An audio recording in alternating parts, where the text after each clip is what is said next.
মই বোলো ভালনে ছাৰ? ভালে ভালে ভালে আপোনাৰ ভালনে? ভালেই। কওক এতিয়া কি হৈছে আপোনাৰ? ছাৰ মোৰ ভইচটোৰ কাৰণে আহিছিলো আপোনাৰ ওচৰলৈ। কেনেকে কি হ'ল মানে কেতিয়াৰ পৰা হৈছে এনেকুৱা? সৰুৰে পৰা মানে 8-9 বছৰমান ঠিকে আছিলে, তাৰপিছত মই ডাঙৰ হৈ গলো, কিন্তু মোৰটোহে ডাঙৰ নহল। কি ডাঙৰ নহল? মোৰ ভইচটো।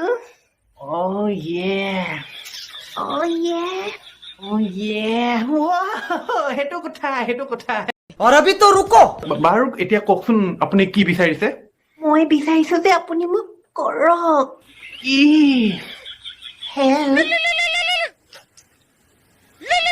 এক মিনিট হা, মোৰ ফোন আহিছে ৱাইফৰ। হেল্ল', কোৱা। মই এতিয়া যাব নোৱাৰিম নহয়। নহয়, মই এতিয়া পেচেণ্টৰ লগত আছো, মই এতিয়া ক'তো যাব নোৱাৰিম। আৰু তুমি কামৰ সময়ত ফোন কৰি নাথাকিবাচোন। কি হ'ল? দুখ পাইছো ছাৰ। কি? নহয়, পেচেণ্ট ছাৰ বিষাইছে। আৰে মই একো নাই কৰা, তাইৰ অন্তখন বিষাইছে বুলি কৈছে। আৰে ল'ৰা হয় ই। ছাৰ দুখ পাইছো। মই একো নাই কৰা। ছাৰ বিষাইছে। আৰে বিশ্বাস কৰা, মই একো নাই কৰা। কি কথা কৈছা এইবোৰ? তুমি কি বলিয়া হলা নি? হেল্ল'।